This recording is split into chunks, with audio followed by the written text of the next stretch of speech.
네, 이번 시간은 12연기 계속 좀 다루는데 아주 재밌는 비유가 있어가지고 이런 주제를 뽑아봤습니다. 12연기와 성경에 나오는 다윗 사건 두 개를 좀 비교하면서 12연기에 대해서 좀 이야기해 봅시다. 다윗이 임금이 돼서 이제 하루는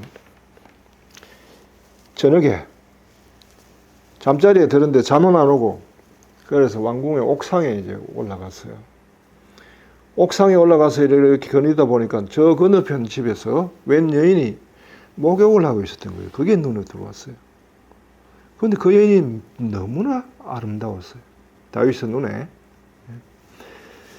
그래서 이제 신하를 불러서 저 여인이 누구냐 하니까 임금님의 신하 우리아의 아내 바세바입니다. 바세바는 이제 솔로몬의 엄마입니다. 그렇게 해서 이제 그 여인을 이제 불러들였어요. 불러들여서 그만 하룻밤을 함께 해버린 거예요. 예. 그렇게 되니까 이제 그리고 돌려보냈는데 나중에 여인이 임신을 하게 된 거예요. 그러니까 이제 덜컥 이제 큰일 났죠. 하루 저녁에 기분이 도취돼서 여인을 취했는데 여인이 임신되니까 이게 현실이 되어버렸잖아요. 그런데 더군다나 이제 유부녀고, 우리아의 아내고, 자기 신하 우리아는 저 전장에 가지고 지금 전쟁을 하고 있고, 그런데 그 신하의 아내를 범해버렸으니까 이걸 수습을 해야 되겠다. 여기까지 이야기해 봅시다. 자, 여기 보면 촉하는 거, 다윗이 바세바를 우연히 만나는 계기가 촉입니다. 이 촉이 있고 한눈에 반할 정도로, 물론 그 여인이 아름다워서도 그랬지만 다윗의 눈에 한눈에 반할 정도라면은 그 여인에 대한 다윗에 대한 여인에 대한 이상형과 맞아 떨어졌다고 볼 수 있겠죠. 그러니까 다윗이 바세바를 만나기 이전에 어릴 때부터 가졌던 이상적인 여인상과 바세바를 만난 것이 그때 그 순간이었다고 볼 수 있죠. 그러자 곧바로 가슴에 확 들어온 거예요. 헉 한 거죠. 그리고 사랑이 불같이 일어납니다. 그리고는 이제 임금이니까 이제 쉽게 부를 수가 있죠. 아마 일반인 같으면 어려웠겠지만요. 임금이란 지위를 이용했으니 죄가 더 크죠, 사실은. 그래서 사랑을 했고 취했단 말이에요. 취하고 났는데 가만히 보니까 문제가 터진 거죠. 그래서 이 여인을 이거 어떻게 하냐. 그래서 처음에는 숨기고 싶어서 했어요. 그래서 이제 다윗이 전장에 있는 우리아를 불러들여요. 불러들여가지고는 이제 아내에게 보내가 아내랑 합방하게 하려고. 그래서 우리아의 아이로 만들려고 했는데 이 또 충직한 우리아가 집에 가서 자락하는데 안 가는 거예요. 아니, 하느님의 궤도 야외에 있고 임금님이나 우리 장군님들도 다 막사에서 생활하시는데 저 혼자 어떻게 혼자 집에 가가지고 아내와 함께 잠자리를 할 수 있습니까? 있을 수 없는 일입니다. 라는 거예요. 그래 다윗이 난감한 거예요. 그래가지고 이제 그다음 또 이제 불러가지고 그다음에 술을 먹였어요. 술을 먹여가지고 이제 취해가지고 취한 김에 이제 가게 만들려고 이렇게 했는데 또 가라고 했더니 안 가고 병사들 막사에 들어가 잠을 잔 거예요. 또 그랬더니 임금님 또 막사에 죽으면 이제 혼자 어떻게 가느냐고. 이렇게 충직한 부하. 그 부하를 결국은 다윗이 도저히 안 되니까 자기의 죄를 감추기 위해서 우리아를 죽이기로 결정해요. 이게 새로운 결정, 생이죠. 유 때랑 또 다른 양상이죠. 그래서 자기 장군 요압에게 명령을 내립니다. 최전방으로 가서 우리아로 하여금 최전방으로 보내라. 그리고 같이 갔던 병사들을 빼내버리라. 우리아만 남겨두고. 그래서 거기에서 죽도록 만들어라. 라고 명령을 내리는 거죠. 그래서 요압이 그렇게 합니다. 성벽 가까이 붙였다가 다른 병사들이 빠져버리는 바람에 우리아가 화살 맞고 거기 죽어요. 예. 죽자마자 이제 바세바가 이제 남편을 잃었죠.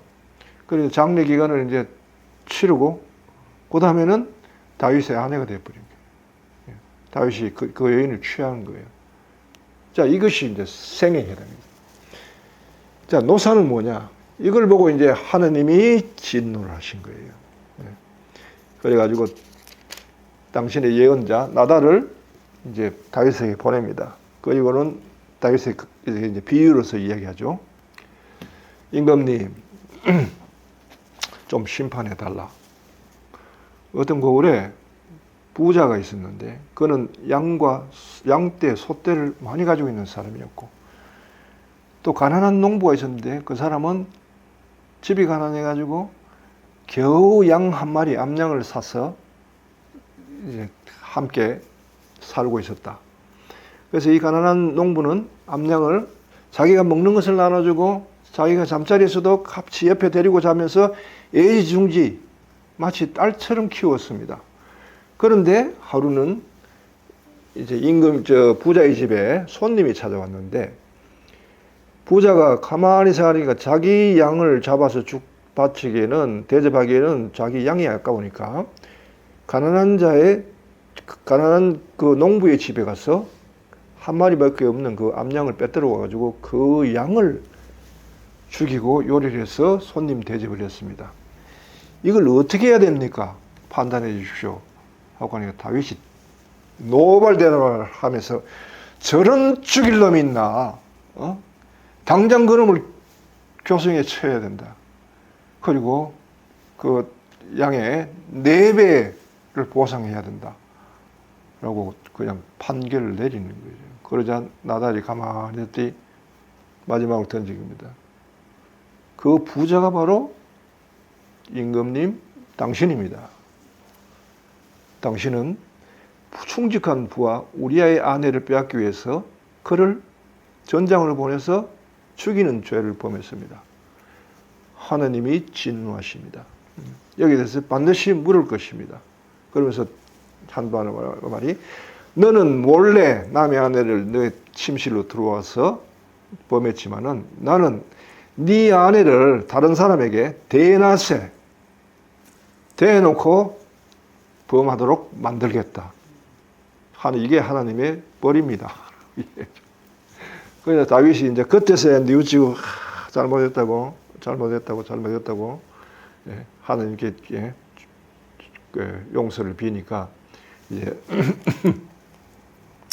하나님이 이제 용서를 해줍니다. 용서를 해주면서 이제 이로 인해 가지고 다윗은 이제 벌을 받아요. 이후에 아들 압살롬이 거역하고 일어나 가지고 아버지와 대적하는 그런 일이 벌어지고 다윗은 여기서부터 영광을 잃게 됩니다. 이 사건에 인해 가지고. 그리고 이제 늙은 뒷방 노인네 취급을 하면서 이제 쭉 가는데 바세바와 임신한 바세바가 낳은 아들을 이제 죽게 되죠. 하느님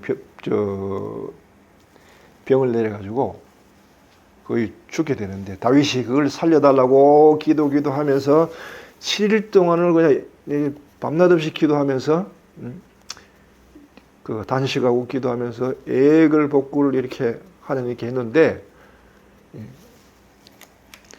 하나님 살려주지 않으셨어요. 예. 그러자 이제 기도를 하고 있는데 아들이 죽었다 하는 소식이 딱 들리자마자 다윗이 그 자리에서 발딱 일어나가지고 목욕을 하고는 기름을 바르고는 성전에 가서 하나님께 예배하고 야 그동안 못 먹은 거 다 가져와 하고 먹고 마시고 하는 거예요. 그래 신하들이 아니 임금님 조금 전만 해도 아들이 죽어나간다고 그냥 울고 불고 단식하고 하던 사람이 누군데 지금 이렇게 하십니까? 라고 하니까 그때야 그랬지. 하느님이 혹시 살려줄까 싶어서 그랬는데 지금은 이미 하느님이 아들을 거둬가셨으니까 내가 단식 해본들 무슨 소용이 있느냐 라고 이제 하는 거예요. 여기 이제 보면은 노사가 바로 하나님의 심판이 되고요. 그래 가지고 아들을 잃는 슬픔을 겪게 되는 거죠. 예. 아들이 병이 나고 그다음에 아들에 대한 마음 그걸 마음에서 치우는 작업을 하는 거죠. 예. 그렇게 하면서 환멸연기는 촉을 치고 식을 치고 그다음에 무와 공으로 들어가는 겁니다. 자, 이런 과정이 이제 다윗에서 일어났습니다. 그리고 그 이후에 이제 첫째 아들은 죽고 두 번째 다윗과 바세바 사이에 난 아들이 바로 솔로몬입니다. 이스라엘에서 가장 지혜로운 왕, 가장 영화로웠던 왕 솔로몬이 거기서 태어났죠. 자, 12연기를 다윗의 사례에 비춰가지고 이제 이해하기 쉽도록 한번 설명을 해봤습니다. 여기까지입니다.